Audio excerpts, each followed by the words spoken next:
Dragi sobratje v škofovski službi, dragi duhovniki, redovnice, redovniki, diakoni, bogoslovci, dragi gostje, še posebej člani tezejske skupnosti. Poseben pozdrav pa vam, dragi mladi prijatelji, zbrani na letošnji stični mladih. Letošnjo geslo srečanja Kdo praviš, da sem, je vzeto iz evangeljskega odlomka, ki smo ga pravkar poslušali. Najprej stopi v ospredje kriza odnosa. Moja prva misel ob slišanem evangeliju se ustavi že ob znani šali, ki se mi zdi, da dobro ponazori nastalo zagato pri apostolih. Dva vojaka mornarja sta po dolgi noči v enem od londonskih pubov skupaj stopila na ulico. Zunaj pa, ko se za London spodobi, gosta megla. Ko sta poskušala se orientirati, katero smer izbrati, da bosta prišla do pristanišča, v megli, v daljavi zagledata silhueto človeka, ki se naglo približuje in postaja vedno bolj viden. Vedno bolj zmedena ugovorita moškega, na katerem sta spregledala vso vojaško dekoracijo, ki je slikovno govorila o velikih dosežkih in rangu tega oficirja. Eden od mornarjev ga vpraša: poslušaj, stari, ti mogoče veš, kje sva sedaj midva? Vojaški oficir pa, vidno prizadet, odgovori: ali vidva vesta, kdo sem jaz? Mornarja sta se spogledala in eden reče drugemu: zdaj smo pa res v godlji. Midva ne veva, kje sva, on pa ne ve, kdo je. Dragi mladi prijatelji, v šali vendar lahko začutimo podobno zmedenost pri učencih. Mislim, da se podobno kot ta mlada mornarja so tudi apostoli se ustrašili za svojo prihodnost. Kam naprej, če ne ve, kdo je? Nek znani ameriški pridigar je zapisal: najprej se Jezus obrne na demokrate in vpraša navzoče, kakšno je njihovo mnenje o njem. Pri odgovoru niso bili sklepčni. Odgovor na vprašanje, kdo je Jezus, je bil zelo različen. In na vprašanje niso našli skupnega odgovora. Rekli so eni, da je Janez Krstnik, drugi, da je Elija, spet drugi Jeremija ali eden izmed prorokov. Štirje odgovori kažejo, da Jezus med svojimi prijatelji je veljal za nekaj izrednega, za nekaj spoštovanega, vendar nihče ni v njem prepoznal njegovega božanstva. Herod Antipa je v Jezusu fantaziral, da je v njem duh Janeza Krstnika. Zopet drugi so mislili, da je Elija, vemo, da je ta bil vzet nebo.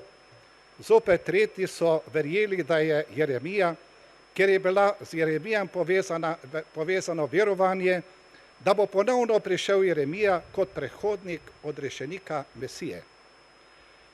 Na to se je Jezus obrnil na svoje učence, lahko bi rekli na svoj mali parlament, svojo apostolsko druščino, o njihovem pogledu, kdo je on. Sledilo je vprašanje: kaj vi pravite, kdo sem?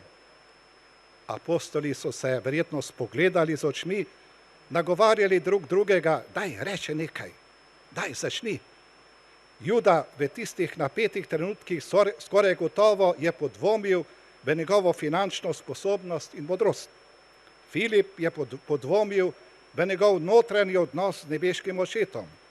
Drugi pa niso bili čisto prepričani, ali je res tisti voditelj, tisti rešitelj pred rimskim orlom, ki grozeče preletava na njihovem ozemlju. Potem pa se brez kakršnega koli pregovarjanja stopi naprej Peter in odgovori na vprašanje. Odgovor je bil pravilen: ti si Mesija, sin živega Boga. To vprašanje, kdo praviš, da sem, Jezus danes postavlja vsakemu izmed nas, ki smo danes prišli v stično. Mladi prijatelji, imate odgovor? Če vas danes vprašam, kdo praviš, Luka, Petra, Matej, Simona, Klemen, Ana, da sem. Kdo sem jaz zate?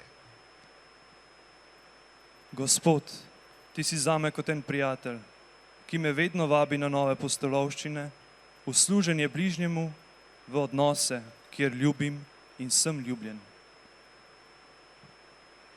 Gospod, ti si zame nekdo, ki me opogumlja in vedno znova razpira roke ter me vabi v svoj objem. Peter je s pomočjo zgoraj izrekel besede: Ti si Kristus, sin živega Boga. Za temi besedami pa še ni stal. Te besede so ga presegale. To, kar je izpovedal, je bilo Petru podarjeno. Pravo spoznanje v Jezusu je dar Svetega Duha. Tudi Mojzes je lahko izpolnil poslanstvo, ki mu ga je Bog zaupal, šele ko je šel skozi poseben način usposabljanja. Z Bogom se je moral najprej osebno srečati. Pred Bogom je moral sezuti obutev, si zakriti obraz in prisluhniti besedam, ki mu jih je Bog spregovoril. Peter potem, ko izpove vero, kljub vsem svojim omejitvam, postane skala, na katero se Bog naslanja, da bi še naprej ostal med svojim ljudstvom. Bog je tisti, ki nam daje moč, da smo lahko glas, po katerem še naprej širi svojo besedo. Če je kdo v Kristusu, je nova stvaritev, staro je minilo, glejte, nastalo je novo, smo slišali svetega Pavla. Jezus, kaj pa ti praviš, kdo sem jaz? Slovenski pesnik Janez Menert je napisal pesem z naslovom Jaz. Verjetno jo poznate. Takole pravi: Pred ogledalom nem stojim in betujca pred seboj strmim. Kot da zrem prvič ta obraz, vprašam ga: si ti res jaz? Zamišljeno me zro oči in vprašajo: sem jaz res ti? In trezno pravimo moj jaz: jaz nisem ti, ti nisi jaz. Jaz sem le jaz, ki se mi zdi, in ti si jaz le za ljudi. A pravi jaz je dan za dnem oganka meni in ljudem. Dragi mladi prijatelji, mislim, da ta Menartova pesem je kot nalašč za nas danes tukaj, ki se dan za dnem sprašujemo, kdo sem jaz. Kdo mi bo povedal, kdo sem jaz? V šoli vam morda povedo, da ste lahko tudi nekaj drugega, kot so vam povedali starši, da ste. Medijski svet od mladega človeka pričakuje, da bi se naučil v ogledalu videti nekaj drugega, kot ogledalo v resnici kaže. Danes vas povabim, da vi Jezusu postavite vprašanje: kaj pa ti praviš, kdo sem jaz? Če sem ustvarjen po tvoji podobi, če si na križu raztegnil roke samo zame, te prosim, povej mi, kdo sem jaz. Naj te doživim, spregovori mi na uho, želim te slišati, želim slišati, da sem enkraten in ljubljen. Bodite izzivalni in trkajte Gospodu, da vam odgovori, kaj on pravi o vas. To je temelj sreče. On, ki vas neizmerno ljubi, vam bo tudi odkril, kdo ste. Če ljubite, boste dobili odgovor, kdo ste, in samo tisti, ki ne ljubi, ostaja skrivnost samemu sebi in tudi ljudem okoli sebe. Ljubljenost in zadetost od Gospodovega pogleda me naredi novega človeka. Biti pogledan od Gospoda, biti viden od Gospoda, pravi papež Frančišek, to je pot v novo, lepše življenje. Tisti, ki vas je kdaj vaša simpatija lepo pogledala, saj delno veste, kaj pomeni zadetost pogleda.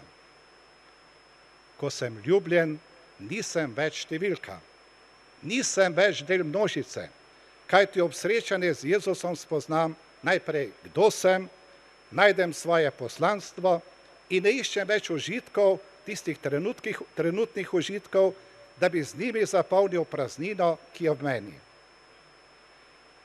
Ob Jezusu spoznavam svoje dostojanstvo in imam izkušnjo, da sem s tem, ko sem srečal Jezusa, veliko pridobil in nič izgubil.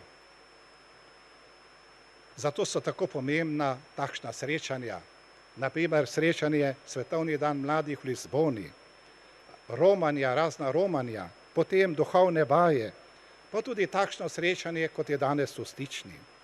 Vse to so ti trenutki, kjer lahko doživim Gospoda, kjer mi lahko spregovori na moje uho in kjer slišim, da sem enkraten in da sem ljubljen. Na koncu Svetovnega dneva mladih nas je papež Frančišek poslal, da to izkušnjo Lizbone delimo v naših obšestvih. Poslal nas je, da to delimo tudi tukaj v Stični. Zato sedaj prosim, da se mi pridružita Klemen Krašovec in Ana Pučnik, ki sta bila v Lizboni tista dva, ki sta povezovala naša srečanja v župniji Joane Princese. Prosim, če lahko v 2 minutah na kratko povesta, kaj se vaju je dotaknilo na Svetovnem dnevu mladih v Lizboni in kaj sta prinesla domov in želita danes podeliti s temi mladimi, ki so danes tukaj v Stični.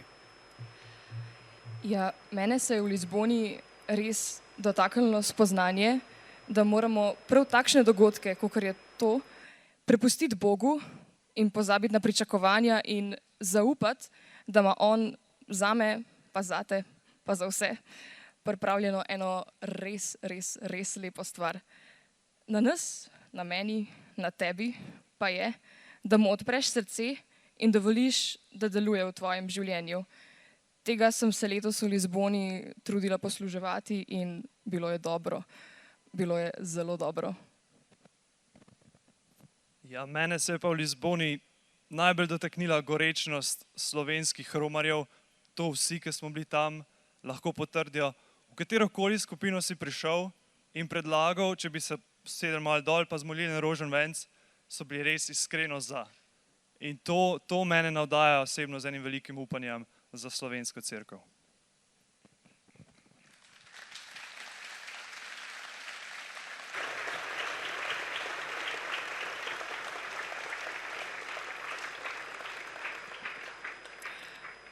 Ok, in kaj sva pa prinesla v Slovenijo? Jaz domov prinašam tak poseben občutek veselja in izpolnjenosti, ki mi jo je prinesla v bistvu cela množica mladih iz celega sveta, 1,5 milijona. Glih to me polni potem v trenutkih, ko pridejo preizkušnje in sem primorana stopiti iz cone udobja. V takih momentih se tudi spomnim na Marijo, ona je bila v Lizboni zelo velikokrat omenjena, ker pač ona je šla, ona ni razmišljala, kaj gre lahko narobe, kdo jo bo prizadel in vse, ni imela nobenih teh pomislekov, ki jih imamo mi, ampak je zaupala. In to je po moje največje darilo, da se tega zaveš, da zaupaš, tudi če padeš. Padeš direkt Bogu v naročje in to je perspektiva, ki ti potem pomaga tudi to cono neudobja osmisliti in res poznaš, da v nobenem primeru nimaš nič za izgubiti. Pridobiš pa nepopisno veliko. Ja, kaj bi jaz z vami podelil? Podelil bi to, da imam dostikrat stisko, da sem sam. Še posebej imam občutek na socialnih omrežjih, da se ne moremo opredeljevati kot katoličan, da me bojo vsi čuden gledali. In ko sem enkrat prišel v Lizbono in doživel tisto nepregledno množico, bila je še majčkeno večja kot tole, približno 1,5 milijona, ja.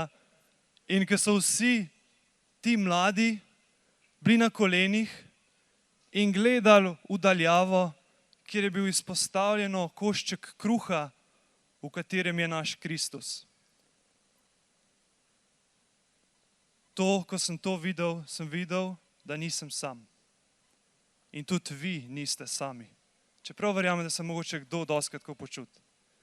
In mislim, da se strinjamo, da skrajni čas je, da gremo in povemo vsem ljudem za Kristusa, ker Kristus kliče čisto vse k sebi, v svoj topel objem.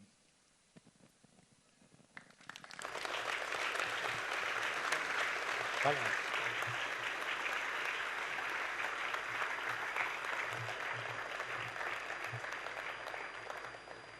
Papež Frančišek je na koncu svetovnega dneva mladih dejal, da je sedaj potrebno se vrniti domov. Ampak tako je dodal, tam boste lahko srečali tudi težave, preizkušnje, tudi nerazumevanje. Vse to lahko v vas povzroči krizo.